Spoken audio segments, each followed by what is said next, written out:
தாய் தமிழ் உறவுகளுக்கு வணக்கம். தேமுதிகவுக்கு 10 தொகுதிகள். தேமுதிகவுக்கு 10 தொகுதிகள் என்ற தலைப்பில் இந்த காணொளியை நாம் காண்கிறோம். விஜயகாந்த் மறைவுக்கு பிறகு பிரேமலதா அதிமுகவுடன் பாராளுமன்ற தேர்தலை சந்தித்து 5 தொகுதிகளை போட்டியிட்டார். விருதுநகர் தொகுதியில் மட்டும் இழுபறியில் தேமுதிக தோல்வியடைந்தது. மற்ற 4 தொகுதிகளிலும் படுதோல்வி அடைந்தது. நடைபெற உள்ள ராஜ்யசபா தேர்தலில் தனக்கு ஒரு தொகுதி வழங்குமாறு தேமுதிக அதிமுகவிடம் கோரிக்கை வைத்தது. ஆனால் அதிமுக கண்டுகொள்ளவில்லை.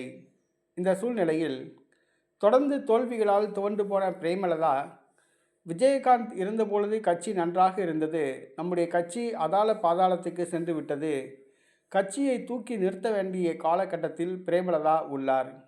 இன்னும் பல தொகுதிகளில் பல மாவட்டங்களில் தேமுதிகவிற்கு வாக்கு வங்கி அப்படியே உள்ளது. ஆகவே கட்சியை காப்பாற்ற வேண்டிய காலகட்டத்தில் உள்ளார். அதே நேரத்தில் திமுக தன்னுடைய கூட்டணியில் உள்ள கட்சிகள் சட்டமன்ற தேர்தல் வரை தாக்குப்பிடிக்குமா என்பது தெரியவில்லை. தமிழக வாழ்வுரிமை கட்சி திமுகவுடன் மோத ஆரம்பித்துள்ளது. விடுதலை சிறுத்தைகள் கட்சியும் மோதல் போக்கை கடைபிடித்து வருகிறது. தேர்தல் நேரத்தில் தொகுதி எண்ணிக்கையை கூடுதலாக கேட்க வாய்ப்புள்ளது. விடுதலை சிறுத்தைகள் கட்சி, மார்க்சிஸ்ட் கம்யூனிஸ்ட் கட்சி, இந்திய கம்யூனிஸ்ட் கட்சி, காங்கிரஸ் கட்சி, மறுமலர்ச்சி திராவிட முன்னேற்றக் கழகம் ஆகியவை தொகுதி எண்ணிக்கையை கூடுதலாக கேட்கலாம். ஆனால் தொகுதி எண்ணிக்கையை கையாள்வதில் ஒரு பிரச்சனையும் கிடையாது. தேர்தல் நேரத்தில் கொள்கை கூட்டணி என்று கூறி கொடுக்கின்ற தொகுதியை வாங்கி கொண்டு செல்வதுதான் கூட்டணி கட்சிகளின் வழக்கம். ஆனால் கூட்டணியை வலுப்படுத்த வேண்டிய காலகட்டத்தில் உள்ளது. அதிமுக, தேமுதிக, தமிழக வெற்றி கழகம், நாம் தமிழர் கட்சி ஆகியவை ஓர் கூட்டணியில் அமைந்தால் தனக்கு பெரிய தலைவலி ஏற்படும் என்று திமுக நினைக்கிறது.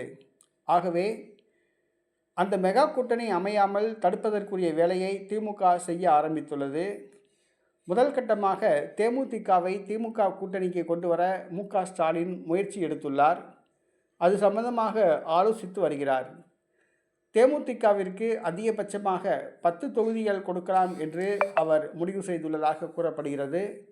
இதற்கான பேச்சுவார்த்தை நடத்தப்படுவதாக கூறப்படுகிறது.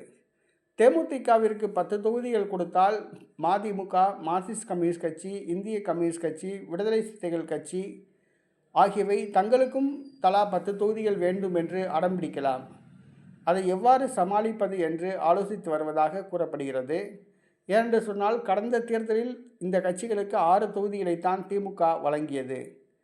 ஆனால் தேமுதிகவிற்கு 10 தொகுதிகள் கொடுக்கப்படலாம் என்று கூறப்படுகிறது.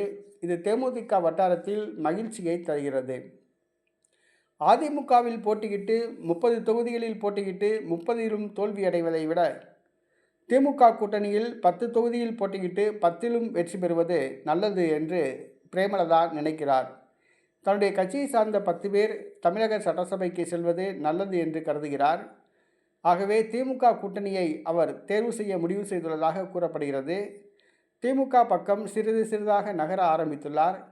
அதே நேரத்தில் மு.க. ஸ்டாலினும் தேமுதிகவிற்கு 10 தொகுதிகள் தர முன்வந்துள்ளதாக கூறப்படுகிறது. இன்னும் ஒரு சில மாதங்களில் தேமுதிக, திமுக கூட்டணி உறுதி செய்யப்படலாம் என்று கூறப்படுகிறது.